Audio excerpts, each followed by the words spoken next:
Hindi mo na kailangang mag-knead at sa 5 minuto makagawa ka na ng masarap na tinapay.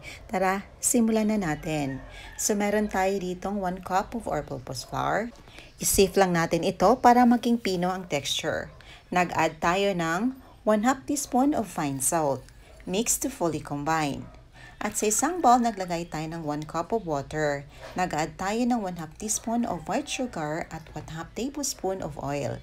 Mix lang natin para ma-dissolve ang sugar sa ating water. At dito, kinumbine na natin ang wet and dry ingredients. A spoonful at a time lang mga mommies para ma-fully mix ang flour sa ating water. At kapag naging ganito na, i-rest na natin ang butter for 10 minutes before natin lutuin. Dito naglagay lang tayo ng oil sa ating non-stick frying pan. Pinapainit muna natin ito before natin isalang ang ating mixture.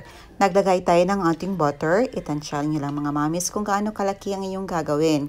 At kapag nag-dry na ang top, ipiflip naman natin ang kabilang bahagi nito. I-continue natin ang pag-press para mag-even naman ang luto ng ating bread. At i-flip natin hanggang sa magi-golden brown ang both sides nito. At ang apoy natin dito mga mommies is nasa gitna ng low to medium flame. At malalaman nyo na luto na ito kapag nagbubble na ang top ng ating bread. At dito nagluluto naman tayo ng isa pa. Ito gusto nating may malaking bubble talaga or na-expand talaga ang tinapay natin. At ang heat natin dito is nasa medium flame mga mommies. I-continue lang natin. At dito nag-start ng magbubble ang ating tinapay. Ito na, piniflip lang natin. Napakadalang tagang lutuin ito mga mommies at the best ito sa breakfast. Ito na, ready na to serve ang ating napakasarap na flatbread. O diba, hindi na tayo kailangan pang mag-knead para makakain ng tinapay. Gawin nyo lang ang prosesong ito at ilista nyo ang ingredients para makagawa at makaluto tayo ng masarap na flatbread na the best is served sa merienda at saka sa breakfast ng buong pamilya. At ayan, tinitaste test natin ito.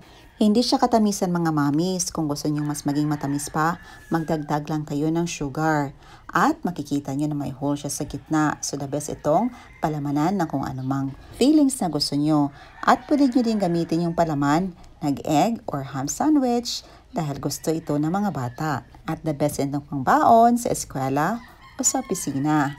Ayan na po mga mommies. Hoping subukan nyo ang recipe na ito. Ayan lang po. Thank you so much for watching. See you in my next vlog. God bless you all and stay safe everyone. Bye and enjoy!